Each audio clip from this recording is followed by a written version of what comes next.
Hello, ladies and gentlemen. In this series of videos, we are going to learn all about journal entries.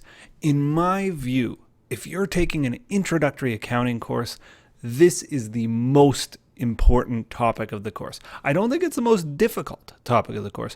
I think this is the number one most important topic of the course. When I teach accounting, I always say to myself, if a student doesn't understand journal entries, they should not pass this course. And in fact, many of them don't pass the course if they don't understand journal entries well. So understanding this concept well, in my view, it's the key to your success and happiness in an accounting course. Okay, let's get started. So when I think about journal entries, I actually think about physics, which is a little bit odd. I don't think about my accounting class. I think about this guy Isaac Newton, who many of you likely have heard of. Isaac Newton is the guy who was famously sitting under a tree one day and an apple fell on his head, and he thought, "Oh, that's gravity," or something like that. I don't know the whole story. Anyway, Isaac Newton's very famous for having three laws of motion. The first law of motion is that an object in motion wants to stay in motion, an object at rest wants to stay at rest. Second law is force equals mass times acceleration. But the third law is the one I always think about when I think about accounting journal entries.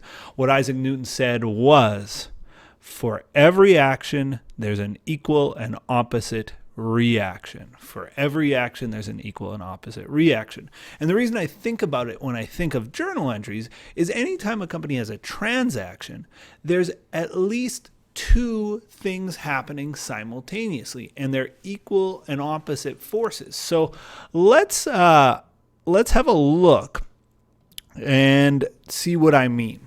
So let's say you're running a company and you decide to buy a car.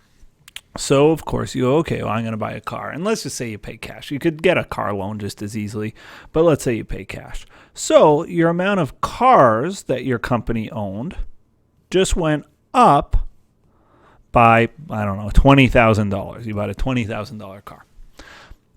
All right, wonderful. Well, again, this is accounting, and I got to think of that Newtonian rule. Okay, my cars went up. That much is obvious. Something else simultaneously must have happened. How do I know that?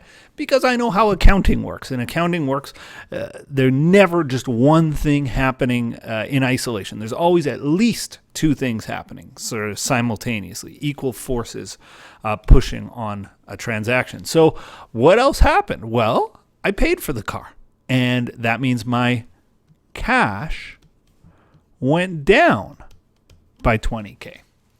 Now, we could have two things simultaneously going up, and that still would be a valid journal entry, and we'll talk about how and when that happens in a moment. But for first journal entry ever, car goes up, cash goes down. That's a great journal entry.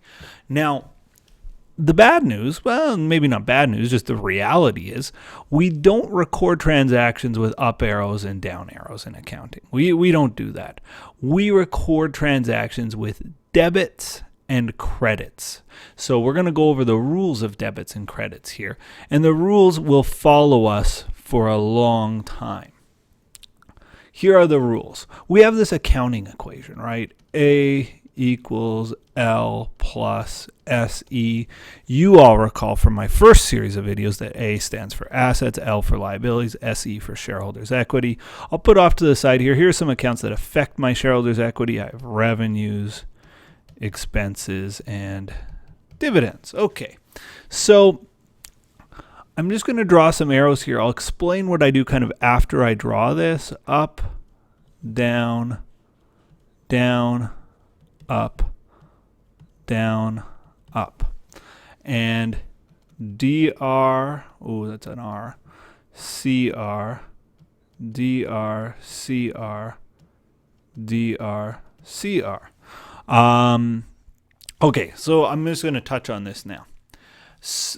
If, as an accountant, I want to make an asset go up, I debit it. DR stands for debit. CR stands for credit. I often get the question from my students, I get that CR is credit, like the first two letters of credit are CR. I don't get why the first two letters of debit are DR. In my limited research, and I haven't researched this very hard, in my limited research, my understanding here is that these accounting's been around for hundreds or even thousands of years. These abbreviations come from Latin, and I guess the Latin words started with DR and CR, and so it's just stuck with us for all of these years. So I know it's a little bit odd that DR is debit, but DR is debit. Just you'll get to know that as the course progresses.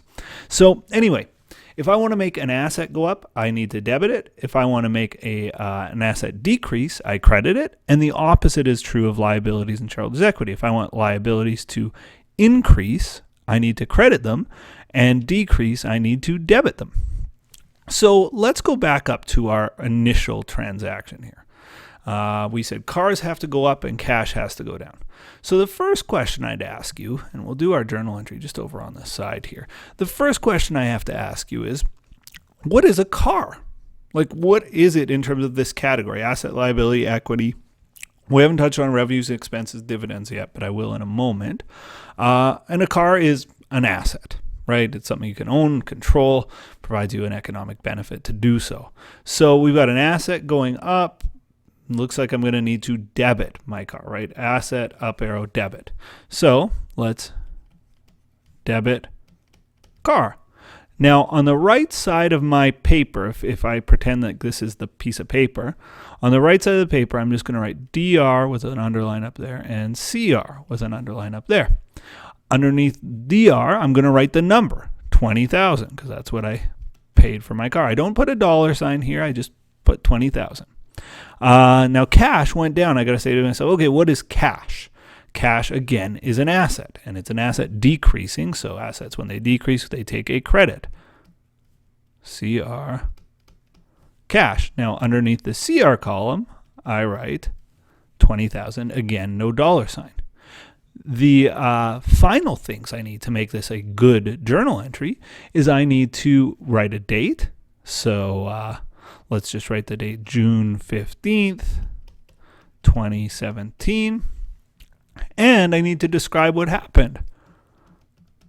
Purchased a car.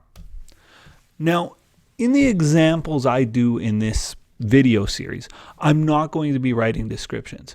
Many times your prof will allow you to do journal entries without descriptions. In reality, you always write a description with your journal entry, but your prof may be like me and not require it, but your prof may require it in class, and that's just something that you'll need to figure out. But I'm not going to tend to write descriptions. But at this point, we have a good journal entry. We have a debit, a credit. The debits and credits are equal. They must be equal. If our debits and credits are not equal, then we'll go out of balance. And as you've likely learned by now, balancing means a lot in accounting. So debits equal credits. We have one account debited, one account credited. We could have more than one account debited and more than one account credited as long as the total amounts are equal. So if I could have debit 3 accounts for $5,000 each and credit one account for $15,000, totally a fine journal entry, right? I have a date, a description, and I am good. So this is a good journal entry. So back to the rules. Debit an asset to make it go up, credit an asset to decrease it for liabilities and shareholders' equity. Debits make them go down, credits make them increase. Now, revenues always help our shareholders' equity. Companies want to maximize their revenue because it helps their shareholders' equity. It provides them higher profit. Profit goes into retained earnings and makes retained earnings go up. So if revenues always make shareholders' equity go up, revenues always take a credit. Expenses are the opposite. They always hurt our shareholders' equity. So expenses always take a debit. Dividends, much like expenses, always hurt our shareholders' equity. They make retained earnings go down. They take a debit as well. In the next batch of videos, we are just going to be working through problems. Module 2 is all about problems related to journal entries. We'll learn how to prepare trial balances as well. So stay tuned for the next batch of videos.